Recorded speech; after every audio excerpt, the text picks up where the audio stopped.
Lutke so pomembne za otrokov razvoj, saj vzbujajo njegovo domišljijo in ustvarjalnost, pa so sploh še priljubljene. So lutkovna gledališča zaradi novih in naprednih tehnologij manj obiskana? Jaz sem prepričana, da ne. Da je pristen živ stik z dogajanjem na odru nekaj, česar ne more televizija ali pa računalnik nadomestiti. Vidimo, da otroci, ko pridejo sem, veliko hodijo organizirano vrtci, šole, pa tudi v soboto imamo polno dvorano, ko imamo predstave za izven. Otroci živo dogajanje na odru dojemajo drugače oziroma bolj intenzivno, bolj jih začara kot pa dvodimenzionalnost televizije oziroma računalnika. Torej vi izdelujete lutke, kaj je pri izdelavi potrebno vse upoštevati? Pri izdelavi? Ja, marsikaj je odvisno od načina lutke, ki jo delamo. Pač je treba upoštevati stvari. To so zakonitosti lutkovne, pri vsaki vrsti lutke so pač zakonitosti, ki pač veljajo za tisto zvrst. Kakšne vrste lutk vse poznamo? Ojej, poznamo. No, če so osnovne lutke, začnemo z ročnimi lutkami, potem so lutke na palici, so marionete, ki jo tukaj vidimo, to je marioneta. Potem so senčne lutke, so... No, iz teh 4 ali pa 5 osnovnih vrst pa je nešteto izpeljank ali pa kombinacij med različnimi vrstami.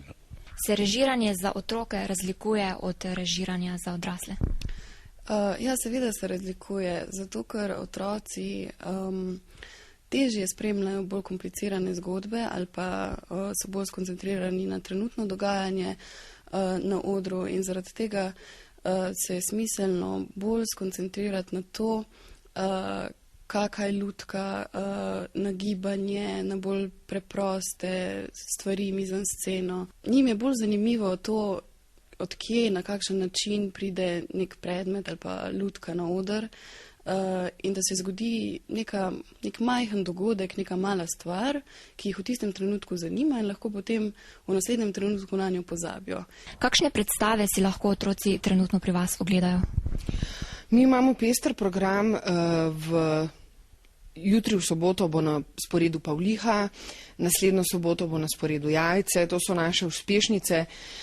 Tu pa tam povabimo goste v soboto, ko imamo predstave za izven tudi gostujoče predstave, da je program pač čim bolj pester. Čeprav ta hip intenzivno nastaja nova predstava. Se skozi čas način nastopanja spreminja? Ja, absolutno, da se spreminja. Tako se vse spreminja, se tudi sistem lutk spreminja. Od klasike do modernih zadev.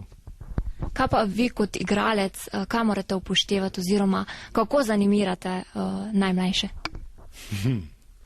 Najmlajše, mislim, da se sami zanimirajo. Mi jim samo damo iskrco, pa potem steče zadeva. Lutkovnemu gledališču se obetajo tudi novi prostori?